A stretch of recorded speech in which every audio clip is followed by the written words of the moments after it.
Hello, welcome to Forage Drops. Today, in this video, I'll be talking about management practice to support foxtail management in forage stands. And before I get started, I would like to acknowledge my collaborator on this publication, Dr. David Russell.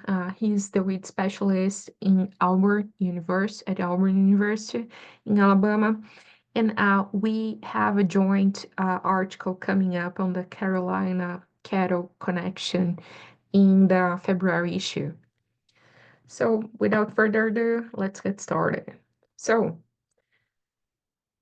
we basically have four foxtail species that can be found in the region. The yellow and the nutbrood are the most common ones in South Carolina as well. And although foxtail can provide some early season grazing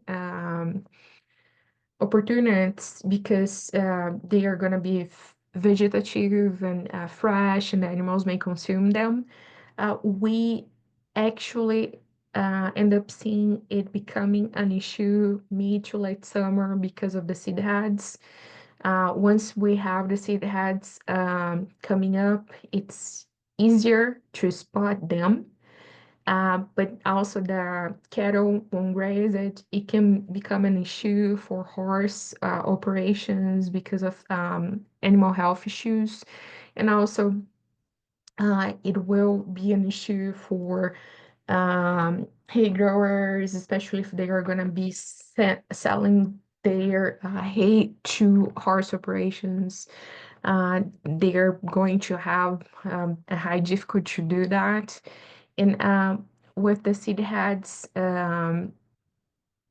showing up, it's also going to be one of the ways that the foxtail continues to spread around, especially through equipment. If the farmer chooses to go and start to mow when the plants are in that stage, those seed heads can get stuck. The seeds can get stuck in on the equipment if it's not properly cleaned. So that becomes one of the ways that it can keep spreading to other fields or into the same field as well.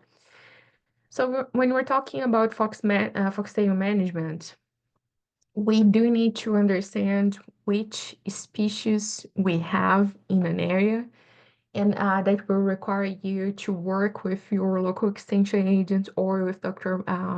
Mike Marshall here in South Carolina or with specialists for help with identifying which species you have on your property. But basically, the difference between yellow and not root foxtail is the roots.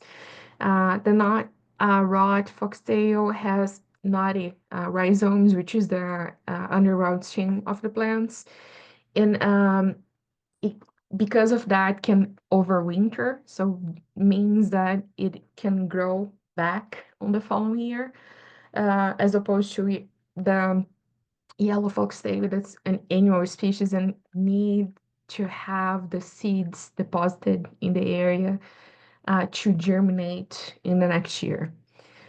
When we're talking about managing, controlling foxtail in an area, we need to have an integrated pest management approach to this, which means that you're going to be relying on cultural, chemical, and other methods to really try to get it controlled.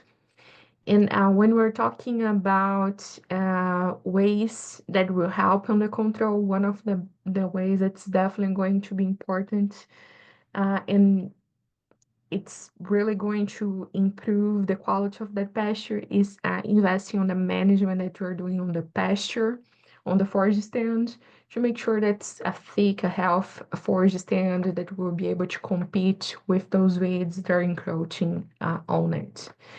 Then rely on chemical control is going to be crucial to get proper control of foxtail using pre and post emergence herbicides or options that you have. Uh, for each one of the species, there are plants that work better for them.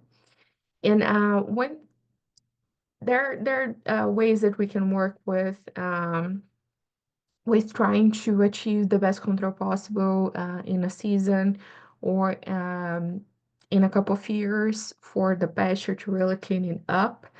And this is going to be something that's better to be discussed with your local extension agent for the species that you have in most that's high incidence on the pasture, but also to see if it's gonna fit everything else that you're doing on your property.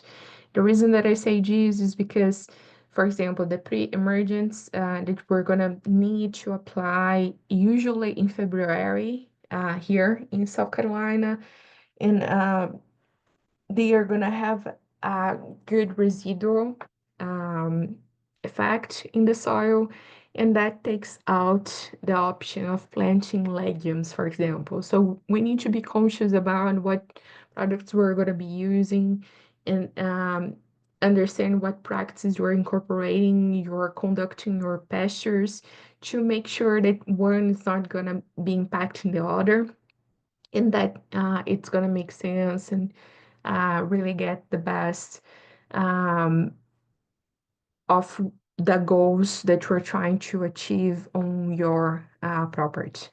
Then we definitely have post-emergence herbicides that you can use as well. When we get to use post-emergence control, the plants will be usually um, fully grown most of the time. So it is important that we understand the proper rate of to be used and what products will work better and whether we need to work with combinations of products or we have pre and a post emergence on the same season to just help out with that. All those considerations should be discussed and made with your local extension agent when you are selecting which plan you're going to be using. Like I said on the beginning, we're going to have an article coming up on the February edition of the Carolina Cattle Connection, so make sure that you check that out. Thanks so much. Check out what other videos are available in this channel as well, as I have several other topics that may be interest for you and for your operation.